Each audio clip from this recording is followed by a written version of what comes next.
All Indiana Politics is your premier source for Indiana politics, focusing on issues that matter to you. I still want us to be the best in the Midwest. We can't afford another lockdown. Give the citizens of this country the relief they need. Education in the state of Indiana remains priority number one. In-depth, nonpartisan coverage. We don't know exactly where the economy will be in January. People are worried with good reason. Exclusive interviews with Indiana's political leaders. We have the resources here in the state of Indiana to care for those who are in need. Expert analysis on critical legislation. We need to reform those laws. This recovery is going to take some time. We've got to anticipate that there'll be a budget shortfall. From Wish TV, this is All Indiana Politics Podcast on the All Indiana Podcast Network. Good morning and welcome to All Indiana Politics. I'm Garrett Bergquist in for Phil Sanchez. The budget bill containing many of President Donald Trump's proposals could be headed for a rewrite. The bill stalled after it failed to pass out of the House Budget Committee on Friday. The current plan makes the 2017 tax cuts permanent. It also requires Medicaid users to have at least 80 hours per month of work, education, or community service. That's if they're able-bodied adults without dependents. It also funds border wall construction and hiring more customs officers and border patrol agents, and it would exempt tips and overtime pay from federal income tax. I talked to Congressman Rudy Yakym, who serves on the House Ways and Means Committee, before Friday's vote. Let's bring in Congressman Rudy Yakym. Congressman, welcome back to the show. Great to be on today. Thanks. So the House Ways and Means Committee voted to eliminate taxes on overtime and tips. Tell me about the rationale behind that. Yeah, well, these are priorities that President Trump ran on, and that these are priorities that we wanted to deliver not only for the president, but for working people in this country. Back in Indiana's 2nd District, people want to be able to get up, go to work, and be able to do so in a way that leaves more money in their pockets. And the bill that we passed out of the Ways and Means Committee leaves more money in Hoosier pockets. What exceptions and rules would filers need to know about for this if that language passes in its current form? Well, there'll be some level of higher level income caps, but for the most part, you'll be able to take a deduction for tips and for things like working overtime. So we want to encourage people to get up and go to work every day and to do so and with more money in their pockets. I mean, that's really the point of not only those two provisions, but many, many other provisions that we've included in this tax package. There's a provision to allow some businesses to expense all qualifying business property. How would that work, and what's the rationale behind that one? This is a Made in America provision. We want to encourage companies to build new factories here in this country and hire manufacturing workers. One of the components of that is to allow companies who are building new factories here to fully expense or depreciate those new buildings on day one. Normally what has to happen is a company will build a building and they'll have to depreciate that over the course of 40 years sometimes. Instead of 40 years, they'll be able to write it off in the first year. That should help us create a manufacturing boom in this country over the course of the next 4 years. That's why we did it. Now, the Energy and Commerce Committee voted to impose work requirements on Medicaid users. Now, you are not a member of that committee. Some Republicans in both chambers already say they will not support the bill if that provision stays in. Will you vote for the bill in its current form if that Medicaid work requirement stays in? I absolutely support work requirements for Medicaid. If you're an able-bodied adult that's able to go to work, the federal government should not be paying for Medicaid for you to not to go to work. You should have to go out and look for a job. This shouldn't be controversial. It's just common sense. Are the potential savings worth the potential impact to some Medicaid users? And could this potentially end up leading to more expenses on the back end from people using emergency rooms? Medicaid work requirements alone are projected to save over $300 billion in this program.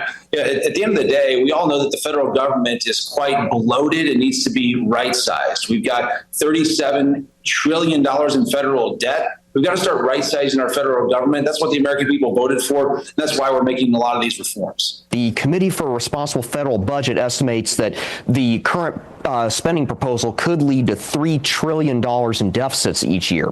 Is it wise to extend tax cuts if we're looking at those numbers? The real question that we have to answer here is, does the federal government tax too much or do we spend too much? My belief is that the American people pay enough money in taxes. The federal government needs to reform the amount of money that we spend. We need to save money from the federal government. This federal package here, this tax package, will reform and cut over $1.5 trillion from the federal budget over the course of the next 10 years in terms of our overall spending.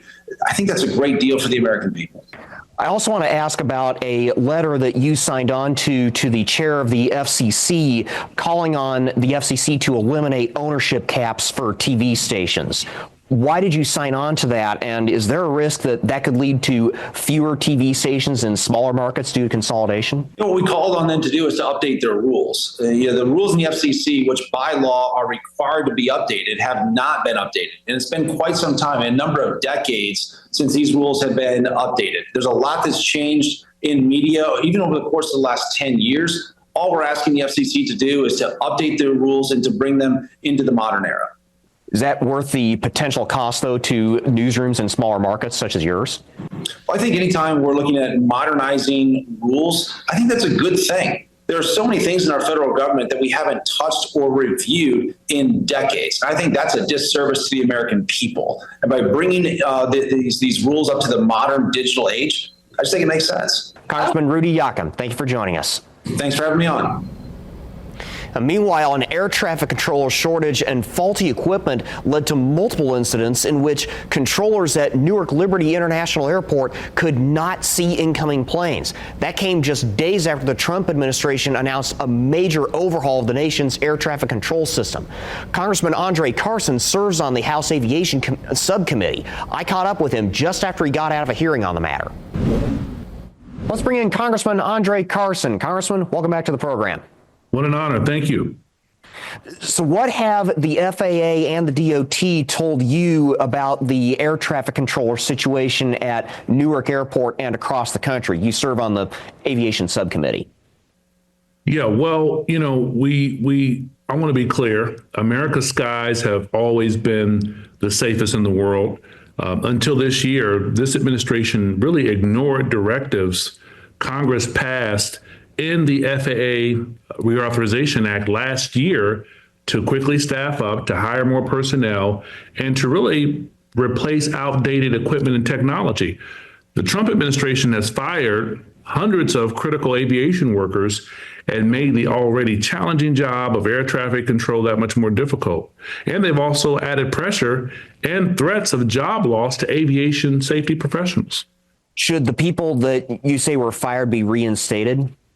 I think so, especially those who've been fired clearly without cause. I mean, we've seen more crashes this year than I've seen since serving on the Aviation Subcommittee. We've seen near misses, aborted landings and takeoffs, and other human-made problems that could have been prevented, quite frankly. At our FAA hearing this morning, we learned that part of the issue in New Jersey was effectively a breakdown of the communication systems that the air traffic controllers rely on, and a stopgap move to transfer operations from one tower to a different tower, which really exacerbated the problem. Is this more a personnel issue or an equipment issue? Well, quite frankly, in all transparency, there are some equipment issues. I mean, a lot of the equipment is dated, quite frankly. I think folks are understaffed. And just in Newark, a few days ago, as you know, there were only 3 air traffic controllers operating the system in one of the busiest airports in the world. We need a full investigation and accounting of what happened to really get the entire picture. But we know that we need to modernize technology. That's obviously clear. And we have to hire more air traffic controllers, which Congress mandated last year.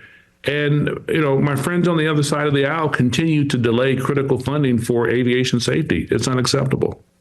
How representative is the situation at Newark Airport of the situation nationwide, particularly at airports here in the Midwest? Well, I like to say that we have the best airport in the country, voted number 1 11 years in a row. Mario and the team out there are doing a fantastic job. But, I'm always concerned, especially as it relates to the Midwest. We're the crossroads of America. You can get to many parts of the country in under 12 hours, if not all parts of the country in under 12 hours. coming from this central region, especially Indianapolis. But I am concerned about other airports. I'm concerned about regional airports, always in updating our equipment to meet the needs. And I don't want this to become an opportunity for our adversaries to see this as a weak point, to make a political point or a terrorist point. What do you make of Transportation Secretary Sean Duffy's proposal to expand, to provide new investments such as new air traffic control radars, new air traffic control centers, that sort of thing? I think those investments are overdue. It's something that we attempted last year. I agree with Secretary Duffy's instincts, but I'm more concerned about President Trump and Republicans not demonstrating the kind of leadership.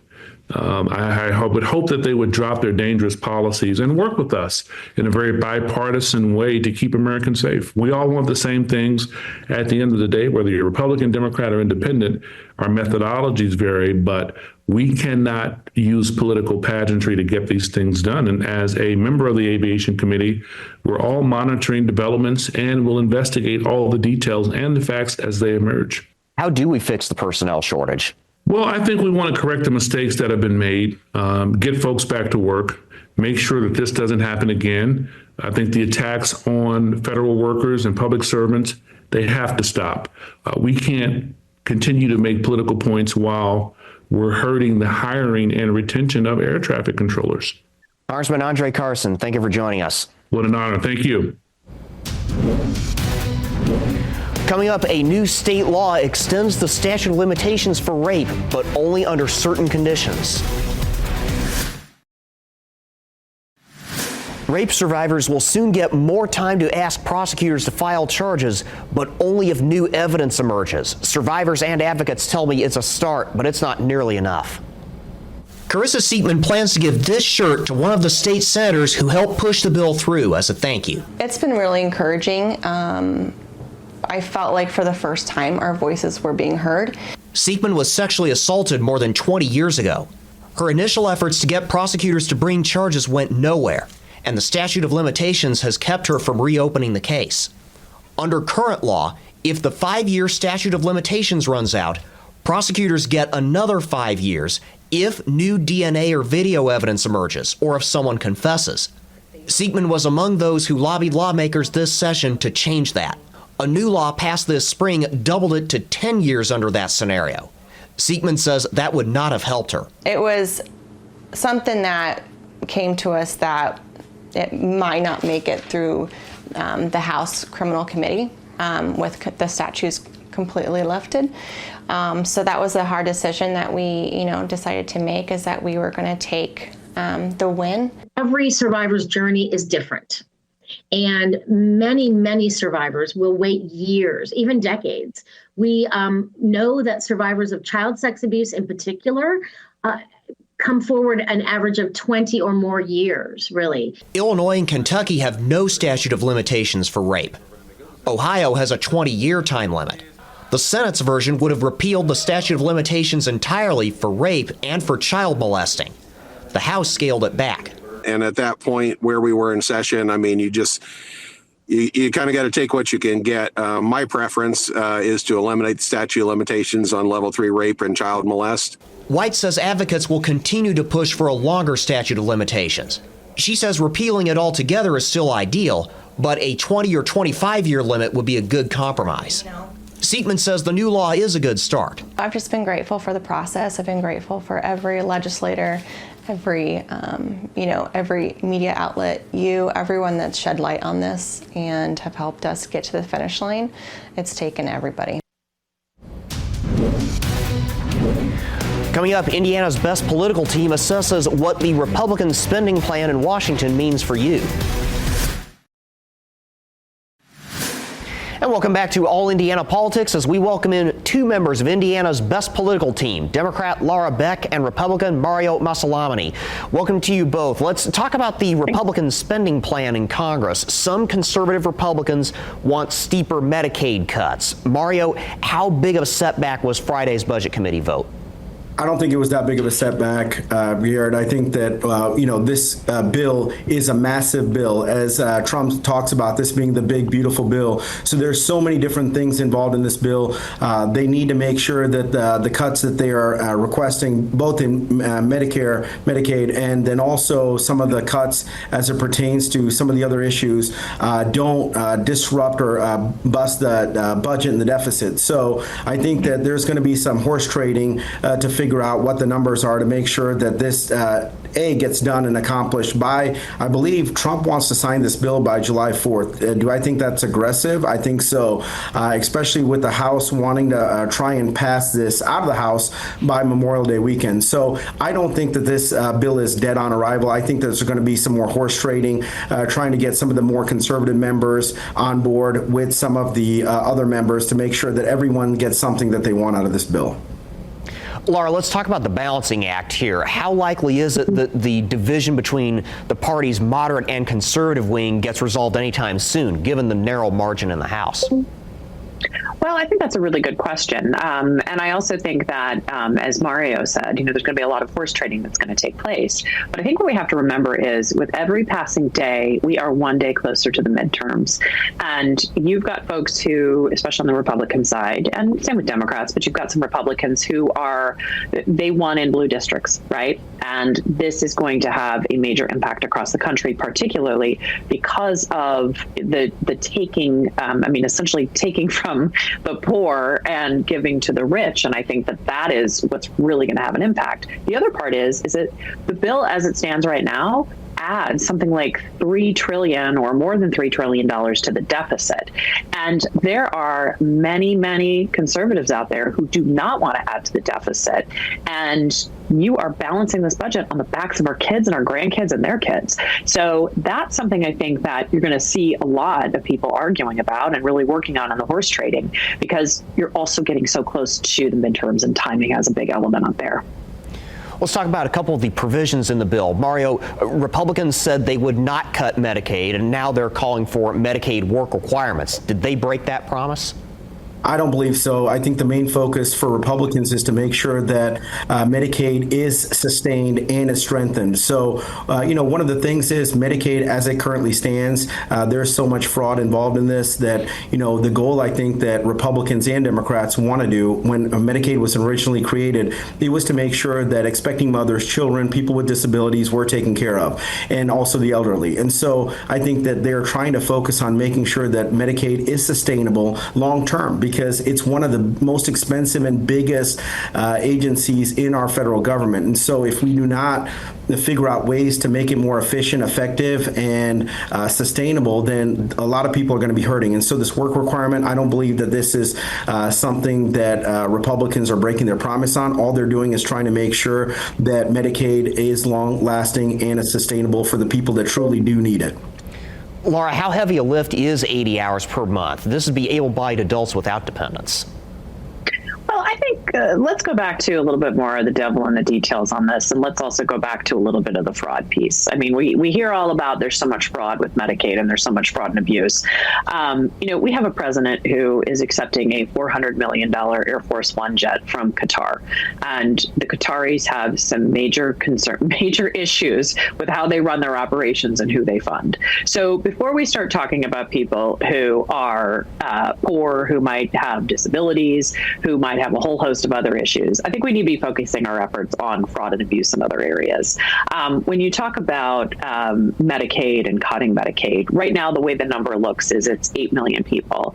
And these are people who might be caring for somebody who has a disability. They might be someone who has a long-term disability. And so I think when you start putting that in and making these blanket statements about how people don't want to work and all of that, I think that's disingenuous, and I don't think it's right. I think the other part about this bill too is this bill also takes $300 million from SNAP and food assistance programs, and so kids will get mostly kids who are on this program, they'll get about $6 a day to eat, while the billionaires are going to get $300 million put toward their tax cuts. So I really think it's a question of priorities. I think once people start really looking into it and seeing it, I think they're going to have major issues with it because a lot of people are on Medicaid. Laura, I've got about 25 or so seconds left here. Do you need to move on to one last thing here on a much lighter note? This is our last show for the Indianapolis 500. Who's going to drink the milk next weekend? Lara?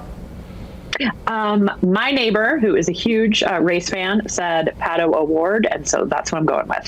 How about you, Mario? You know, I believe Scott Dixon is a dark horse. He's a previous winner. You know, he's just a great guy. I've met him before. I hope he has a chance to drink that milk. So good luck, Scott. All right. Well, we will see you next Sunday. Thank you so much. We'll be right back. Thank you for joining us for All Indiana Politics. Please join us next Sunday morning for our special live coverage leading up to the Indianapolis 500. All Indiana Politics will return on Sunday, June 1st at 9:30. Have a great rest of your weekend. From Wish TV, this is All Indiana Politics Podcast on the All Indiana Podcast Network. Watch All Indiana Politics live Sunday mornings at 9:30 on Wish TV and at wishtv.com. Subscribe to this podcast and listen weekly here on the All Indiana Podcast Network. And be sure to discover even more great podcasts at allindianapodcastnetwork.com.